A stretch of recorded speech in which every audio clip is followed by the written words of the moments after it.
Friends, ನಾವು ಮುಂದಿನ ಕ್ಲಾಸ್ನಲ್ಲಿ ಹೋಲ್ಡಿಂಗ್ ಕಂಪನಿಯ ಥೆರಾಟಿಕಲ್ ಪಾರ್ಟ್ ಮತ್ತು 5 ಮಾರ್ಕ್ಸ್ ಕ್ವೆಶ್ಚನ್ಗಳು ಅಥವಾ ಇಂಪಾರ್ಟೆಂಟ್ ಪಾಯಿಂಟ್ಸ್ಗಳನ್ನು ಯಾವ ರೀತಿ ಬಿಡಿಸಬೇಕು ಅನ್ನೋದ್ರ ಬಗ್ಗೆ ನೋಡ್ತಾ ಇದ್ದೀವಿ.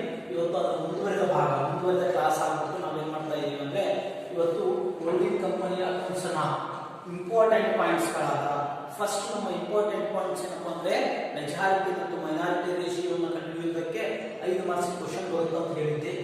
ಎರಡನೇ ಇಂಪಾರ್ಟೆಂಟ್ ಪಾಯಿಂಟ್ ಏನಂತ ಹೇಳಿದ್ದೆ, ಟೈಮ್ ಅಥವಾ ಪೀರಿಯಡ್ ರೇಷಿಯೋದ ಮೇಲೆ 5 ಮಾರ್ಕ್ಸ್ ಕ್ವೆಶ್ಚನ್ ಬರ್ಬೋದು. ಅಥವಾ ಮೂರನೇ ಇಂಪಾರ್ಟೆಂಟ್ ಪಾಯಿಂಟ್ ಏನಂತಂದ್ರೆ, ಪ್ರೀ ಅಕ್ವಿಜಿಷನ್ ರಿಸರ್ವ್ ಅಥವಾ ಪೋಸ್ಟ್ ಅಕ್ವಿಜಿಷನ್ ರಿಸರ್ವ್ ಅಂತ ಕೇಳಬಹುದು 5 ಮಾರ್ಕ್ಸ್ಗೆ. ನಾಲ್ಕನೇ ಇಂಪಾರ್ಟೆಂಟ್ ಪಾಯಿಂಟ್ ಏನಂದ್ರೆ, ಪ್ರೀ ಅಕ್ವಿಜಿಷನ್ ಪ್ರಾಫಿಟ್ ಅಥವಾ ಪೋಸ್ಟ್ ಅಕ್ವಿಜಿಷನ್ ಪ್ರಾಫಿಟ್ ಮೇಲೆ 5 ಮಾರ್ಕ್ಸ್ ಕ್ವೆಶ್ಚನ್ ಕೇಳಬಹುದು. ಐದನೇ ಪಾಯಿಂಟ್ ಏನಂತಂದ್ರೆ, ಐದನೇದು ಕ್ಯಾಪಿಟಲ್ ರಿಸರ್ವ್ ಅಥವಾ ಗುಡ್ ವಿಲ್ ಮೇಲೆ 5 ಮಾರ್ಕ್ಸ್ ಕ್ವೆಶ್ಚನ್ ಕೇಳಬಹುದು. ಅಥವಾ ಅನ್ರಿಯಲೈಸ್ಡ್ ಪ್ರಾಫಿಟ್ ಮೇಲೆ 5 ಮಾರ್ಕ್ಸ್ ಕ್ವೆಶ್ಚನ್ ಕೇಳಬಹುದು ಅಂತ ಹೇಳ್ತೀವಿ. ಈಗ ನಿನ್ನೆ ನಾವೇನ್ ಮಾಡಿದೀವಿ, ಫಸ್ಟ್ ಮೆಜಾರಿಟಿ ಮತ್ತು ಮೈನಾರಿಟಿ ರೇಷಿಯೋನ ಇಂದಿನ ಕ್ಲಾಸ್ ನಲ್ಲಿ ನೋಡಿದೀವಿ. ಟೈಮ್ ಮತ್ತು ಪೀರಿಯಡ್ ರೇಷಿಯೋನ ಇಂದಿನ ಕ್ಲಾಸ್ ನಲ್ಲಿ ನೋಡಿದೀವಿ. ಪ್ರೀ ಅಕ್ವಿಜಿಷನ್ ಪ್ರಾಫಿಟ್ ಮತ್ತು post acquisition pre acquisition reserve ಮತ್ತು ಪೋಸ್ಟ್ ಅಕ್ವಿಜಿಷನ್ ರಿಸರ್ವ್ ಸಹ ಇಂದಿನ ಕ್ಲಾಸ್ ನಲ್ಲಿ ನೋಡಿದೀವಿ.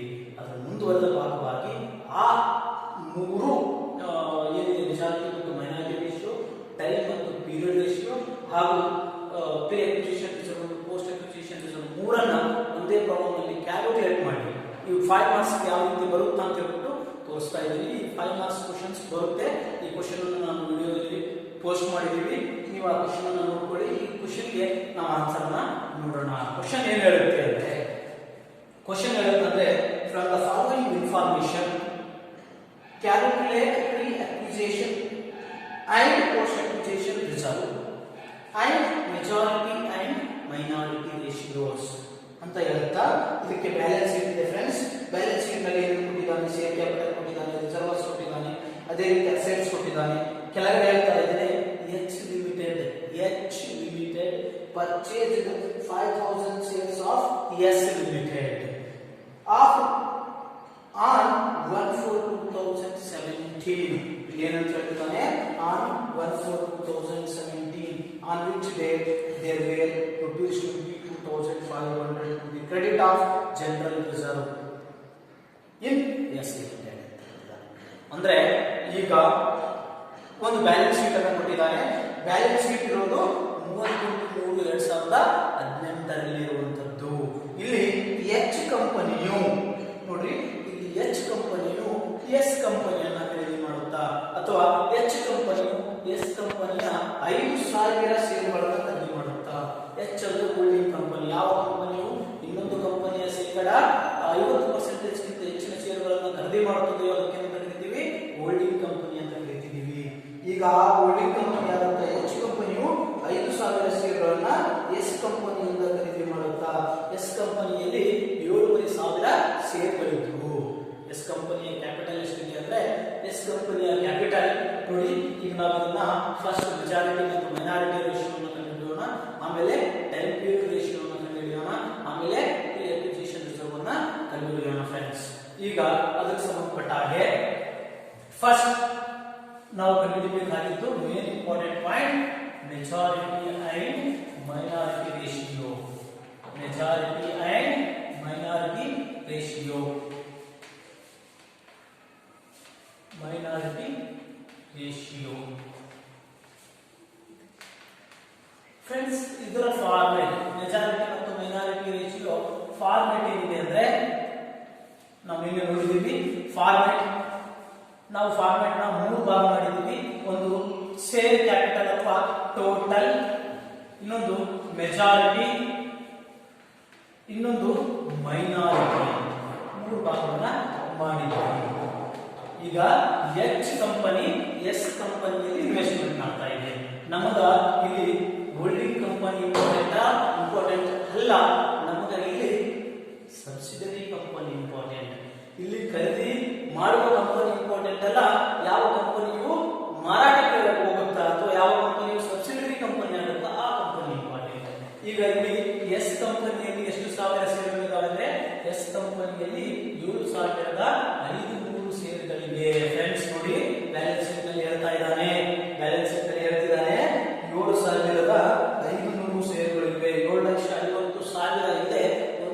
ಷೇರಿನ ಬೆಲೆ 100 ರೂಪಾಯಿ ಅಂತ ಹೇಳ್ತಾನೆ. ಅಂದ್ರೆ 7,50,000 ಡಿವೈಡೆಡ್ ಬೈ 100 ಮಾಡಿದ್ರೆ ನಮಗ 7,500 ಷೇರುಗಳು ಬರ್ತಾವ.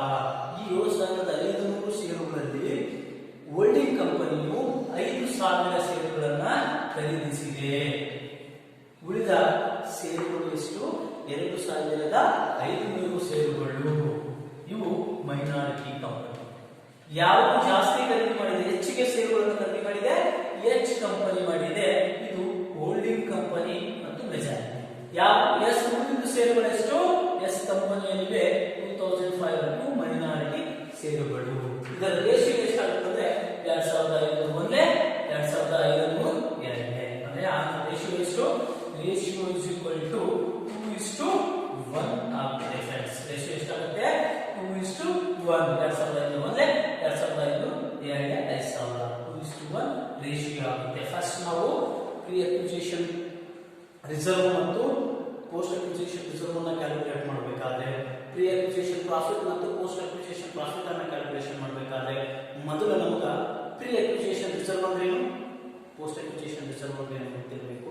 ಪ್ರೀ ಅಕ್ವಿಸಿಷನ್ ಪ್ರಾಫಿಟ್ ಅಂದ್ರೆ ಏನು, ಪೋಸ್ಟ್ ಅಕ್ವಿಸಿಷನ್ ಪ್ರಾಫಿಟ್ ಅಂದ್ರೆ ಏನು ನಮಗೆ ಗೊತ್ತಿರಬೇಕು.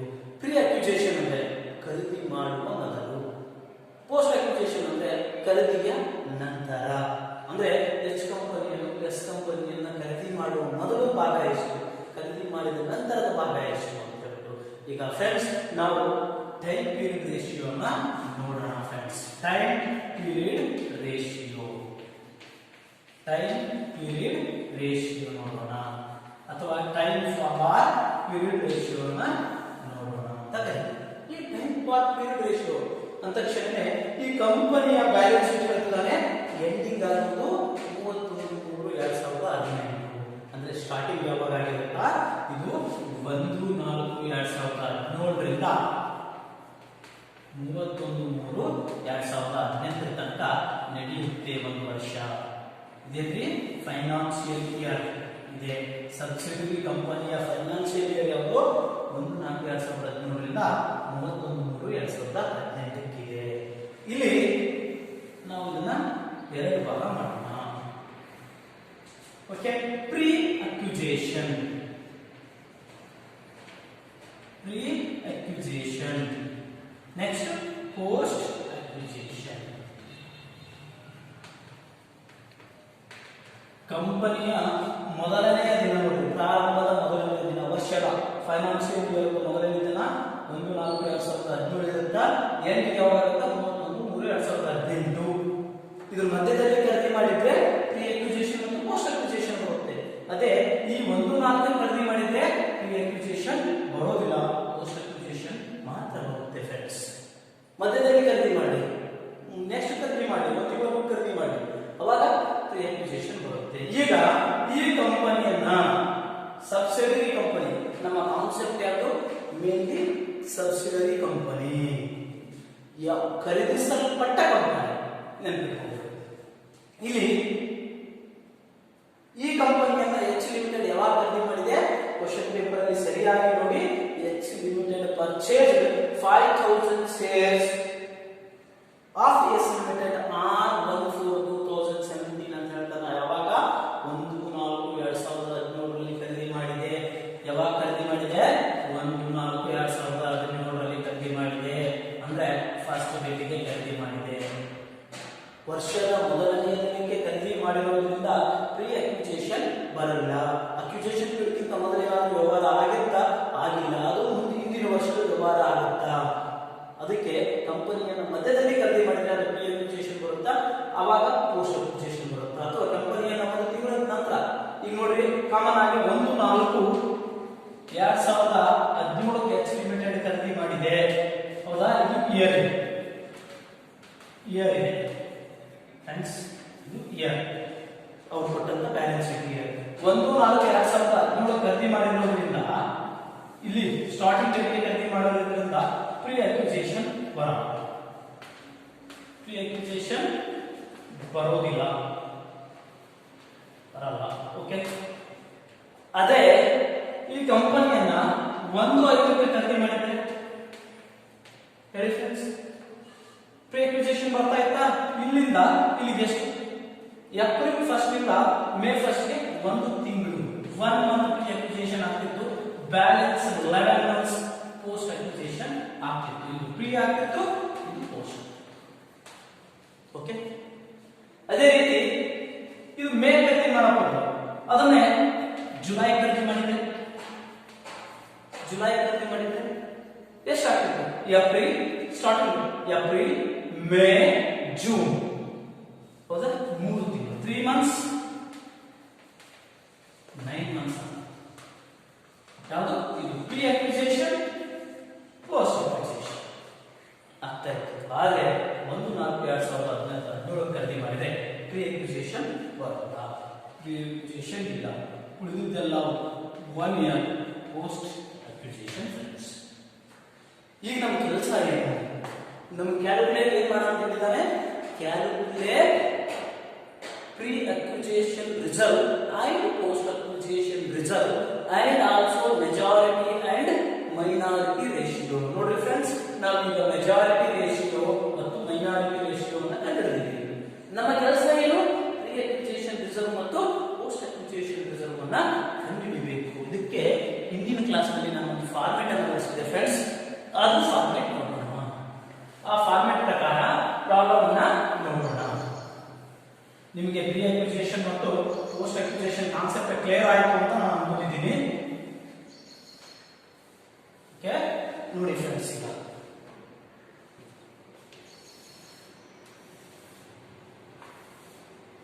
Pre acquisition and post acquisition reserve format ಇದ್ರ ಮೇಲೆ ನಾವು ಕ್ಲಿಯರ್ ಮಾಡೋಣ. ಪ್ರೀ ಅಕ್ವಿಸಿಷನ್ ರಿಸರ್ವ್ ಏನು?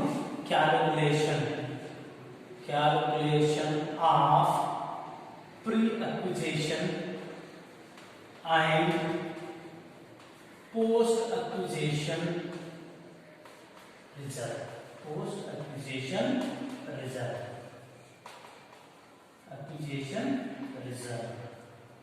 ನೋಡಿ ಫ್ರೆಂಡ್ಸ್, ಈಗ ನಾವು ಪ್ರೀ ಅಕ್ವಿಸಿಷನ್ ಮತ್ತು ಪೋಸ್ಟ್ ಅಕ್ವಿಸಿಷನ್ ರಿಸರ್ವ್ ಅನ್ನ ಕ್ಯಾಲ್ಕುಲೇಷನ್ ಮಾಡ್ತಾ ಇದ್ದೀವಿ. ಇದು ನಿಮಗೆ 5 ಮಾರ್ಕ್ಸ್ ಬರುವಂತಹ ಪ್ರಾಬ್ಲಮ್ ಆಗಿದೆ ಫ್ರೆಂಡ್ಸ್. ಇದು ಪರ್ಟಿಕ್ಯುಲರ್ಸ್ ನಾನು ಪಿಟಿ ಅಂತ ಹಾಕ್ತಾ ಇದ್ದೀನಿ. ಇದು ಅಮೌಂಟ್ ಇದೆ. ಓಕೆ ಫ್ರೆಂಡ್ಸ್, ಫಸ್ಟ್ ನಾವು ಇಂದಿನ ಕ್ಲಾಸ್ ನೋಡುವಂತೆ ಏನು ಬರುತ್ತಂದ್ರೆ ಕ್ಲೋಸಿಂಗ್ ರಿಸರ್ವ್.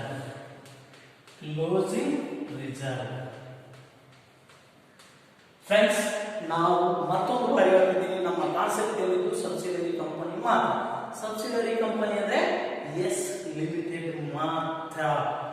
15 ಮಾರ್ಕ್ಸ್ನ ಬ್ಯಾಲೆನ್ಸ್ ಶೀಟ್ ನಲ್ಲಿ ನಾವು 2 ಕಂಪನಿಗಳನ್ನು ನೋಡಬಹುದು. ಈಗ ನಮ್ಮ ಕ್ಯಾಲ್ಕುಲೇಷನ್ ಅಲ್ಲಿ ಎಸ್ ಲಿಮಿಟೆಡ್ ಅನ್ನು ಜಾಸ್ತಿ ಫೋಕಸ್ ಮಾಡಿ ನೋಡಬೇಕು ಅಂತ. ಈಗ ಬ್ಯಾಲೆನ್ಸ್ ಶೀಟ್ ನೋಡಿ, ದಯವಿಟ್ಟು ಬ್ಯಾಲೆನ್ಸ್ ಶೀಟ್ ನೋಡಿ ಫ್ರೆಂಡ್ಸ್. ಕ್ಲೋಸಿಂಗ್ ಪೀರಿಯಡ್ ಅಂದ್ರೆ 31/3/2018. ಕ್ಲೋಸಿಂಗ್ ಪೀರಿಯಡ್ ಅದು 31/3/2018 ನಾವೇನ್ ಮಾಡ್ತೀವಿ? ಬ್ಯಾಲೆನ್ಸ್ ಶೀಟ್ ಅನ್ನು ಪ್ರಿಪೇರ್ ಮಾಡ್ತೀವಿ. ಈ ಬ್ಯಾಲೆನ್ಸ್ ಶೀಟ್ ನಲ್ಲಿ ರಿಸರ್ವ್ ಇದೆನಾ? ಇದೆ ನೋಡಿ ಫ್ರೆಂಡ್ಸ್. ಎಷ್ಟಿದೆ? ಎಸ್ ಲಿಮಿಟೆಡ್ ನಲ್ಲಿ ರಿಸರ್ವ್ ಇದೆನಾ? ಇದೆ. ಎಷ್ಟಿದೆ? ಎಸ್ ಲಿಮಿಟೆಡ್ ನಲ್ಲಿ 60,000 ರಿಸರ್ವ್ ಇದೆ. ಕ್ಲೋಸಿಂಗ್ ರಿಸರ್ವ್ ಎಷ್ಟಿದೆ? 60,000 ಇದೆ. ನೋಡಿ, ಬ್ಯಾಲೆನ್ಸ್ ಶೀಟ್ ನಲ್ಲಿ ಎಸ್ ಲಿಮಿಟೆಡ್ ನಲ್ಲಿ ರಿಸರ್ವ್ ಎಷ್ಟಿದೆ ಅಂತ ನೋಡಿ. ಎಷ್ಟಿದೆ? 60,000 ಇದೆ. ಇದಕ್ಕೆ ನಾವು ಲೆಸ್ ಮಾಡಬೇಕು. ಫಾರ್ಮೆಟ್ ಪ್ರಕಾರ, ಇಂದಿನ ಕ್ಲಾಸ್ ನ ಫಾರ್ಮೆಟ್ ಪ್ರಕಾರ ಏನ್ ಮಾಡ್ತೀವಿ? ಓಪನಿಂಗ್ ರಿಸರ್ವ್ ಅನ್ನ ಲೆಸ್ ಮಾಡಬೇಕು. ಫ್ರೆಂಡ್ಸ್, ಓಪನಿಂಗ್ ರಿಸರ್ವ್ ಎಷ್ಟಿದೆ? ಓಪನಿಂಗ್ ರಿಸರ್ವ್ ಅನ್ನು ನಾವು ಕೆಳಗಡೆ ಕೊಟ್ಟಿದ್ದಾನೆ ನೋಡಿ, ಬ್ಯಾಲೆನ್ಸ್ ಶೀಟ್ ಕೆಳಗಡೆ ಕೊಟ್ಟಿದ್ದಾನೆ. ಎಷ್ಟಂತ? ವಿಚ್ ಡೇ there was 22,500 ರೂಪಾಯಿ to the credit of general reserve. ನೋಡಿ, ಯಾವ ಡೇಟ್ಗೆ? 1/4/2017ಕ್ಕೆ ಆನ್ ವಿಚ್ ಡೇಟ್? 1/4/2017ಕ್ಕೆ there were 22,500 to the credit of general reserve ಅಂತ ಹೇಳ್ತಾನ. ಕೆಳಗಡೆ ಇನ್ಫಾರ್ಮೇಶನ್ ಅಲ್ಲಿ ಎಷ್ಟಿದೆ? ಓಪನಿಂಗ್ ಬ್ಯಾಲೆನ್ಸ್ 22,500 ರೂಪಾಯಿ ಇದೆ ಅಂತ ಹೇಳ್ತಾನೆ ಫ್ರೆಂಡ್ಸ್. 22,500 ಇದೆ ಅಂದ್ರೆ ಬ್ಯಾಲೆನ್ಸ್ ಎಷ್ಟಾಗುತ್ತೆ? ಮೈನಸ್ ಮಾಡಿದ್ರೆ ಲೆಸ್ ಮಾಡಿದ್ರೆ ಎಷ್ಟು ಬರುತ್ತೆ? 37,500 ರೂಪೀಸ್ ಬರುತ್ತೆ. 37,500 ಬರುತ್ತೆ. ಇದು ನಾವೇನಂತ ಕರಿತೀವಿ? ಇಯರ್ ಅಂತ ಕರಿತೀವಿ ಫ್ರೆಂಡ್ಸ್. ಇದಕ್ಕೆ ಅಂತ ಕರಿತೀವಿ ರಿಸರ್ವ್ ಫಾರ್ ದಿ ಇಯರ್ ಅಂತ ಕರಿತೀವಿ. ಫಾರ್ ದಿ ಇಯರ್ ರಿಸರ್ವ್ ಎಷ್ಟಿದೆ? 37,500 ಇದೆ. ಇಲ್ಲಿ ನಾವು ಪ್ರೀ ಅಕ್ವಿಸಿಷನ್ ರಿಸರ್ವ್ ಅನ್ನು ನೋಡಬೇಕು. ಪ್ರೀ ಅಕ್ವಿಸಿಷನ್ ರಿಸರ್ವ್ ಅನ್ನು ನೋಡಬೇಕಾದ್ರೆ ನಾವು ಈ ತರ ಪ್ರೀ ಅಕ್ವಿಸಿಷನ್ ಫಾರ್ಮೆಟ್ ನಲ್ಲಿ ಪ್ರೀ ಅಕ್ವಿಸಿಷನ್ ರಿಸರ್ವ್ ಇದರ ಓಪನಿಂಗ್ ರಿಸರ್ವ್ ಎಷ್ಟಿದೆ ಫ್ರೆಂಡ್ಸ್? ಓಪನಿಂಗ್ ರಿಸರ್ವ್ ಎಷ್ಟಿದೆ? 22,500 ಇದೆ. 22,500 ಇದೆ. ಅದೇ ರೀತಿ ಫ್ರೆಂಡ್ ನಾವೇನ್ ಮಾಡ್ತೀವಿ? ರಿಸರ್ವ್ ಫಾರ್ ದಿ ಇಯರ್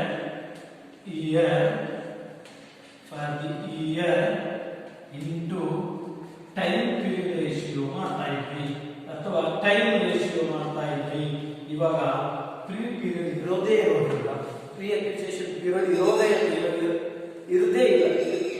ಇರೋದ್ರಿಂದ ನಾವೇನ್ ಮಾಡ್ತಿದೀವಿ? ನಾವು reserve for the year time ರೇಷಿಯೋನ ಹಾಕುವ ಅವಶ್ಯಕತೆ ಇಲ್ಲ. ಪ್ರೀ ಅಕ್ವಿಸಿಷನ್ ಪೀರಿಯಡ್ ಇದೆಯಾ? ಪ್ರೀ ಅಕ್ವಿಸಿಷನ್ ರೇಷಿಯೋ ಇದೆಯಾ? ಟೈಮ್ ಪೀರಿಯಡ್ ರೇಷಿಯೋದಲ್ಲಿ ಪ್ರೀ ಅಕ್ವಿಸಿಷನ್ ಇದೆಯಾ? ಇಲ್ಲ ನೋಡಿ, ಇಲ್ಲ ಅಂತಾಗಲಿ ನಾವು ಕ್ಯಾಲ್ಕುಲೇಷನ್ ಮಾಡೋದಿಲ್ಲ. ಈ ಬರುವಂತ ಅಮೌಂಟ್ ಏನಿದೆ 22,500 ಇದೆ. ಪ್ರೀ ಅಕ್ವಿಸಿಷನ್ ರಿಸರ್ವ್ ಆಗುತ್ತೆ. Pre acquisition reserve.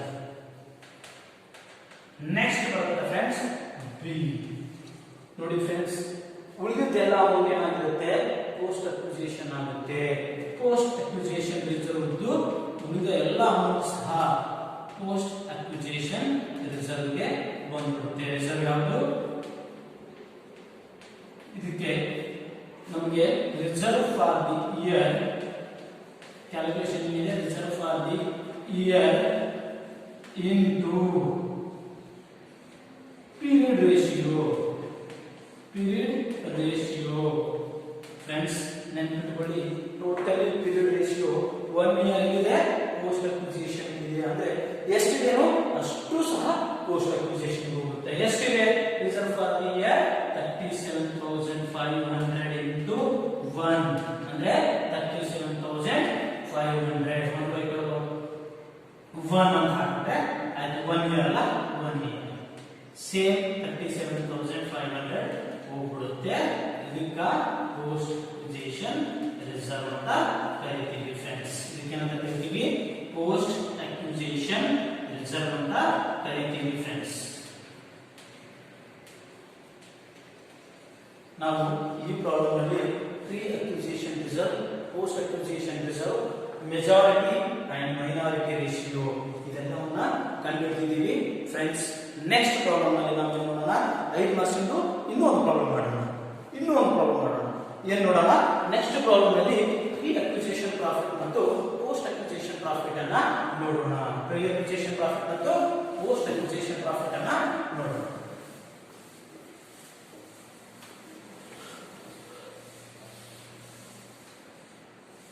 Fourth important point ಯಾವುದು? First important point majority and minority ratio. Second important point time or period ratio. Third important point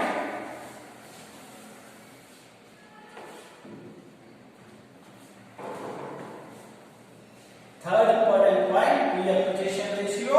Fourth important point ಯಾವುದು? Pre-acquisition profit, post-acquisition profit. Friends ಮೊದಲು ನೆನಪಿಟ್ಕೊಳ್ಳಿ, pre-acquisition profit ಕಂಡುಹಿಡಿಯಬೇಕಾದ್ರೆ ನಮಗೆ time period ratio ಬೇಕು. Pre period post period ratio ಅನ್ನು ನಾವು ಕಂಡುಹಿಡಿಯಬೇಕು. Without period ರೇಷಿಯೋದಿಂದ ನಾವು pre-acquisition reserve ಮಾಡಕ್ಕಾಗಲ್ಲ ಮತ್ತು pre-acquisition ಪ್ರಾಫಿಟ್ ಮಾಡಕ್ಕಾಗಲ್ಲ. ಈಗ ಕ್ಯಾಲ್ಕುಲೇಷನ್ ಆಫ್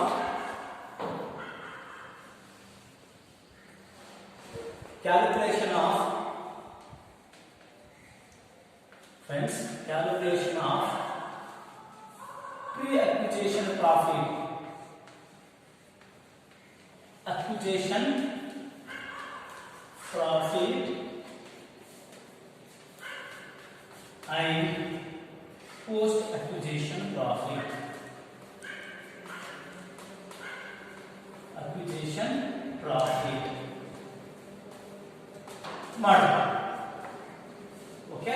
ನಾವೀಗ calculation of pre acquisition profit and post acquisition profit ಮಾಡೋಣ ಫ್ರೆಂಡ್ಸ್.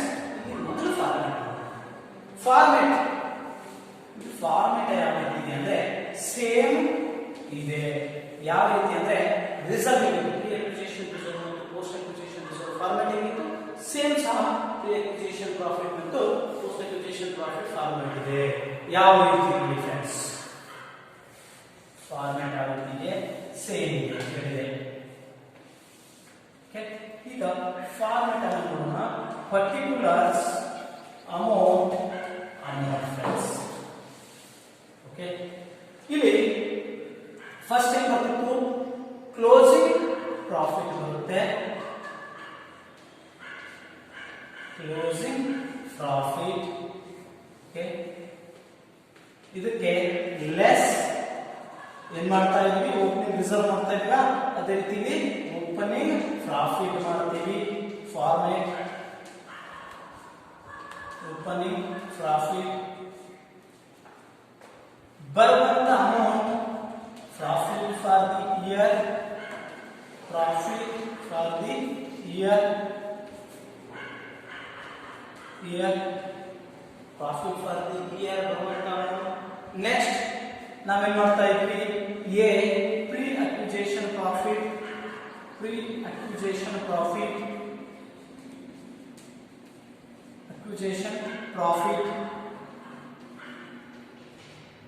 ಪ್ರೀ ಅಕ್ವಿಸಿಷನ್ ಪ್ರಾಫಿಟ್ ನಲ್ಲಿ ನಾವು ಎ ಮಾಡ್ತಾ ಇದರಲ್ಲಿ ನಾವು ಫಸ್ಟ್ ಓಪನಿಂಗ್ ಪ್ರಾಫಿಟ್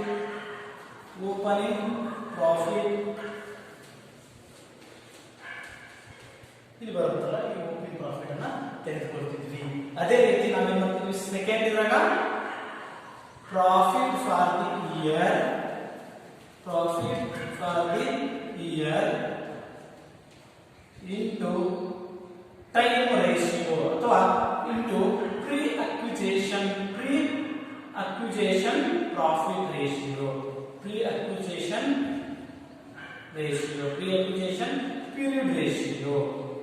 ಪೀರಿಯಡ್ ರೇಷಿಯೋನ ಮಾಡ್ತಾ ಇದ್ವಿ.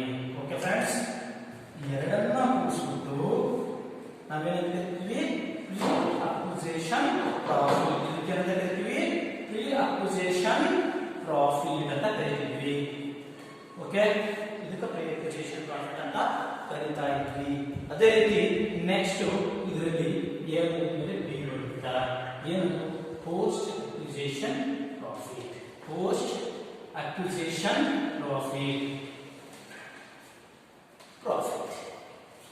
ಫ್ರೆಂಡ್ಸ್. ಇದು post acquisition profit profit for the year into post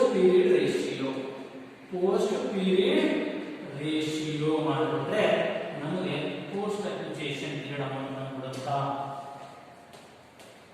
ಇದಕ್ಕೆ ಪೋಸ್ಟ್ ಅಕ್ವಿಸಿಷನ್ ಪ್ರಾಫಿಟ್ ಅಂತ ಕರೀತೀವಿ. ಪೋಸ್ಟ್ ಅಕ್ವಿಸಿಷನ್ ಪ್ರಾಫಿಟ್ ಅಂತ ಕರೀತೀವಿ ಫ್ರೆಂಡ್ಸ್. ಈಗ ಇದು ಫಾರ್ಮೆಟ್. ಇದ್ರ ಮೇಲೆ ನೆನಪಿಟ್ಕೊಳ್ಳಿ, ಪ್ರೀ ಅಕ್ವಿಸಿಷನ್ ರಿಸರ್ವ್ ಮಾಡಿದ್ರು, ಪೋಸ್ಟ್ ಅಕ್ವಿಸಿಷನ್ ರಿಸರ್ವ್ ಮಾಡಿದ್ರು, ಪ್ರೀ ಅಕ್ವಿಸಿಷನ್ ಪ್ರಾಫಿಟ್ ಮಾಡಿದ್ರು, ಪೋಸ್ಟ್ ಅಕ್ವಿಸಿಷನ್ ಪ್ರಾಫಿಟ್ ಮಾಡಿದ್ರು. ನಾವು ಟೈಮ್ ಪೀರಿಯಡ್ ರೇಷಿಯೋನ ಕಂಡುಹಿಡಿಯಲೇಬೇಕು. ಈಗ ಇದ್ರ ಮೇಲೆ ಒಂದು ಪ್ರಾಬ್ಲಮ್ ಅನ್ನು ಮಾಡೋಣ. ಯಾವ್ದ್ರ ಮೇಲೆ? Calculation of pre acquisition profit and post acquisition profit ಮೇಲೆ ಫ್ರೆಂಡ್ಸ್. ಈಗ ಪ್ರಾಬ್ಲಮ್ ನಂಬರ್ ನೋಡೋಣ. ಇಲ್ಲಿ ಬ್ಯಾಲೆನ್ಸ್ ಶೀಟ್ ಕೊಟ್ಟಿದ್ದಾರೆ. ಬ್ಯಾಲೆನ್ಸ್ ಶೀಟ್ ನಲ್ಲಿ ಹೇಳ್ತಾ ಇದ್ದಾರೆ Rajan limited purchase sales in Sajan limited. Rajan limited purchase sales in Sajan limited on 1/8/2017. On 1/8/2017, balance on 1/4/2017, Sajan Limited information difference.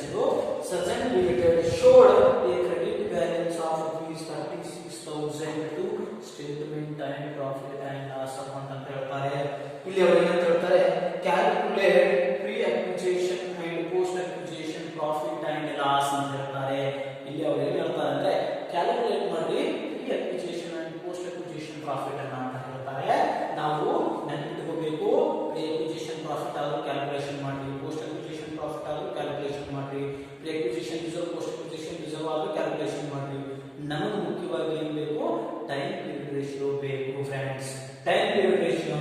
ಕಂಡುಹಿಡಿಕೊಳ್ಳೋಣ. First point ಏನು? Time or period ratio. ಈ question ಅನ್ನ solve ಮಾಡ್ತಾ ಇದ್ವಿ. ಟೈಮ್ ಆರ್ ಪೀರಿಯಡ್ ರೇಷಿಯೋ ಅನ್ನು ತೆಗೆದುಕೊಂಡು ಕಾಸಿ. Okay friends, time or period ratio ಮಾಡಬೇಕಾದ್ರೆ ನಾವು ಎರಡು ಭಾಗ ಮಾಡ್ತೀವಿ.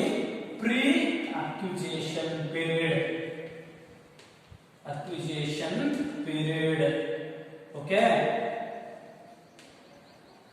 Pre acquisition period.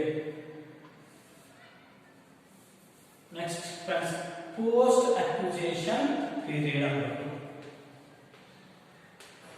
Acquisition period ಅನ್ನು ಮಾಡ್ತೀವಿ. ಫ್ರೆಂಡ್ಸ್, ಇಲ್ಲಿ ಬ್ಯಾಲೆನ್ಸ್ ಕೊಟ್ಟಿದ್ದಾರೆ 31/3/2018 ಅಂತ. ಅಂದ್ರೆ ಇಯರ್ ಸ್ಟಾರ್ಟ್ ಆಗೋದು ಯಾವಾಗ? 1/4/2017ರಿಂದ ಟು 31/3/2018 ಒಂದು ವರ್ಷ. ಹೌದಾ? ಇಲ್ಲಿ ನಾವೇನಂತ ಕರಿತೀವಿ? ಫೈನಾನ್ಷಿಯಲ್ ಇಯರ್ ಅಂತ ಕರಿತೀವಿ. ಆದರೆ present company limited, Sajan company limited ಅನ್ನ ಯಾವಾಗ ಖರೀದಿ ಮಾಡಿದೆ ಅಂದ್ರೆ, ಖರೀದಿ ಯಾವಾಗ ಮಾಡಿದೆ ಅಂದ್ರೆ ಪರ್ಚೇಸ್ ಡೇಟ್ ಯಾವಾಗ ಅಂದ್ರೆ 1/8/2017. ಅಂದ್ರೆ ಏಪ್ರಿಲ್ ಆದ್ಮೇಲೆ, ಏಪ್ರಿಲ್, ಮೇ, ಜೂನ್, ಜುಲೈ 4 ತಿಂಗಳು ಮುಗಿದ ಮೇಲೆ ಆಗಸ್ಟ್ 1 ಖರೀದಿ ಮಾಡಿದೆ. ಯಾವಾಗ? ಏಪ್ರಿಲ್, ಮೇ, ಜೂನ್, ಜುಲೈ 4 ತಿಂಗಳು ಆಗಿದೆ.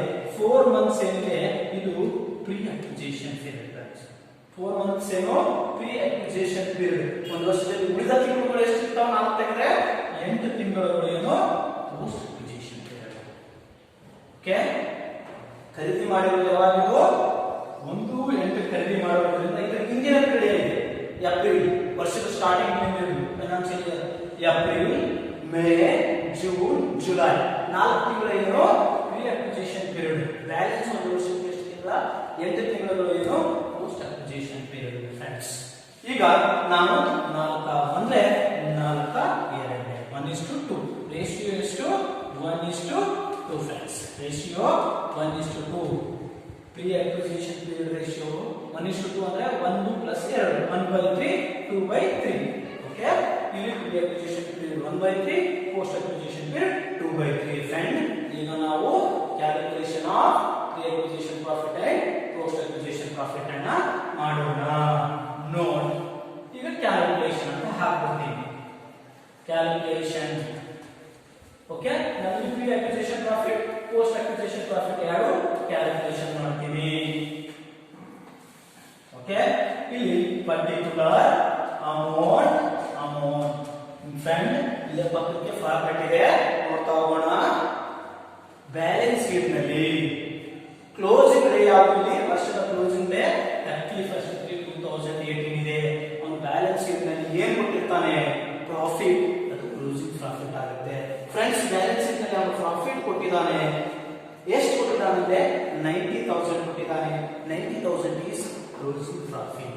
ಕ್ಲೋಸಿಂಗ್ ಪ್ರಾಫಿಟ್ ಎಷ್ಟಿದೆ? 90,000 ಇದೆ ಫ್ರೆಂಡ್. ಕ್ಲೋಸಿಂಗ್ ಪ್ರಾಫಿಟ್ ಎಷ್ಟಿದೆ? 90,000 ಇದೆ. Okay, closing profit balance sheet ಕೊಟ್ಟಂತ ಪ್ರಾಫಿಟ್ 31/3/2018 ಡೇಟ್ಗೆ ಎಷ್ಟು? 90,000 ಇದೆ. Less opening profit. Opening profit ಇದೆಯಾ? ಇದೆ ಫ್ರೆಂಡ್. ಎಲ್ಲಿದೆ ಅಂದ್ರೆ ಅವನು ಇನ್ಫಾರ್ಮೇಶನ್ ಅಲ್ಲಿ ಕೊಟ್ಟಿದ್ದಾನೆ. ಸಜನ್ ಕಂಪನಿಯನ್ನ 1/8/2017ಕ್ಕೆ ಖರೀದಿ ಮಾಡಿತು. ಅದೇ ಅಲ್ಲಿ ಆನ್ ಬ್ಯಾಲೆನ್ಸ್ 1/4/2017ರಲ್ಲಿ showed a credit balance. Credit ಅಂದ್ರೆ ಪ್ರಾಫಿಟ್, ಡೆಬಿಟ್ ಅಂದ್ರೆ ಲಾಸ್. ಕ್ರೆಡಿಟ್ ಬ್ಯಾಲೆನ್ಸ್ ಆಫ್ ₹36,000 ಅಂದ್ರೆ 36,000 ರೂಪಾಯಿ ಪ್ರಾಫಿಟ್ ಇದೆ ಅಂತ. ಯಾವಾಗ? ಓಪನಿಂಗ್ 1/4/2017 ಅಂದ್ರೆ 1/4/2017 ಅಂದ್ರೆ ಓಪನಿಂಗ್ ಪ್ರಾಫಿಟ್ ಇದೆ ಅಂತ ಅರ್ಥ. ಓಪನಿಂಗ್ ಪ್ರಾಫಿಟ್ ಎಷ್ಟಿದೆ ಅಂದ್ರೆ ಆ ದಿನಕ್ಕೆ 36,000 36,000 ಅಂತ ಹೇಳ್ತಾನೆ ಫ್ರೆಂಡ್ಸ್. 36,000 ತೆಗೆದ್ರೆ ಇಲ್ಲಿ ಅಂತ ಮೊತ್ತ ಎಷ್ಟಾಗಿರುತ್ತೆ ಅಂತಂದ್ರೆ ಎಷ್ಟಾಗಿರುತ್ತೆ ಹೇಳಿದ್ರೆ 54,000 ಆಗಿರುತ್ತೆ. ಈ 54,000 ಏನಂತ ಕರಿತೀವಿ ಫ್ರೆಂಡ್ಸ್? ಇಲ್ಲಿ ನೋಡಿ, 54,000ಗೆ ಪ್ರಾಫಿಟ್ ಫಾರ್ ದಿ ಇಯರ್ ಅಂತ ಕರಿತೀವಿ. ಏನಿದು? Profit for the year. Profit for the year ಎಷ್ಟಿದೆ? 54,000 ಇದೆ. ಈಗ ಇದರಲ್ಲಿ ಎ ಅಂತ ಬರೋದು pre acquisition profit. Pre acquisition profit ನ ಕಂಡುಹಿಡಿಯಬೇಕು. ಪ್ರೀ ಅಕ್ವಿಜೇಷನ್ ಪ್ರಾಫಿಟ್ ಅನ್ನು ಕಂಡುಹಿಡಿಯಬೇಕು ಅಂತಂದ್ರೆ ಫಾರ್ಮುಲಾ ಪ್ರಕಾರ ಫಸ್ಟ್ ಏನಿದೆ ಫ್ರೆಂಡ್? ಫಾರ್ಮುಲಾ ಪ್ರಕಾರ pre acquisition profit opening profit ಇದೆ. ಓಪನಿಂಗ್ ಪ್ರಾಫಿಟ್ ಏನ ಕಾಣುತ್ತಾ? ಓಪನಿಂಗ್ ಪ್ರಾಫಿಟ್ ಇದೆಯಾ? ಎಲ್ಲಿದೆ? ಓಪನಿಂಗ್ ಪ್ರಾಫಿಟ್ ಎಷ್ಟಿದೆ? ಓಪನಿಂಗ್ ಪ್ರಾಫಿಟ್ 36,000 ಇದೆ. ಅದಕ್ಕೆ ನಾನು ಓಪನಿಂಗ್ ಪ್ರಾಫಿಟ್ 36,000 ಅನ್ನ ಇಲ್ಲಿ ತೆಗೆದುಕೊಳ್ತೀನಿ. ನೆಕ್ಸ್ಟ್ ನಾವು ತೆಗೆದುಕೊಳ್ಬೇಕು profit for the year into pre acquisition period ratio. ಏನಂತ ಹೇಳ್ತಿದ್ದಾನೆ?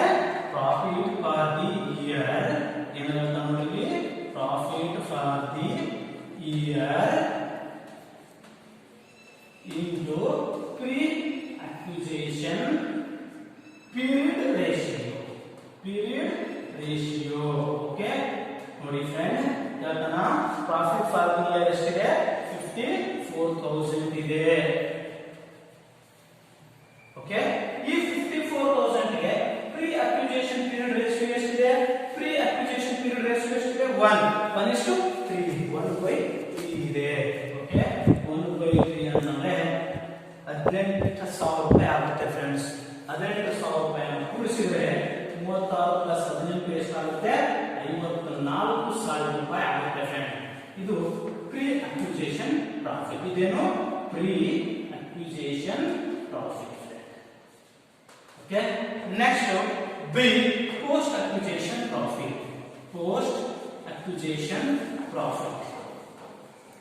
ಪೋಸ್ಟ್ ಅಕ್ವಿಜೇಷನ್ ಪ್ರಾಫಿಟ್ ಇದು 5 ಮಾರ್ಕ್ಸ್ ಬರುವಂತ ಪ್ರಾಬ್ಲಮ್. ನೆನಪಿಟ್ಕೊಳ್ಳಿ, ಪೋಸ್ಟ್ ಅಕ್ವಿಜೇಷನ್ ಪ್ರಾಫಿಟ್ ಅನ್ನ ಕಂಡುಹಿಡಿಯಬೇಕು. ಪೋಸ್ಟ್ ಅಕ್ವಿಜೇಷನ್ ಪ್ರಾಫಿಟ್ ಅಲ್ಲಿ friend profit for the year into post period ratio. Post acquisition period ratio. Okay friends, profit for the year ಎಷ್ಟಿದೆ? 54,000 ಇದೆ.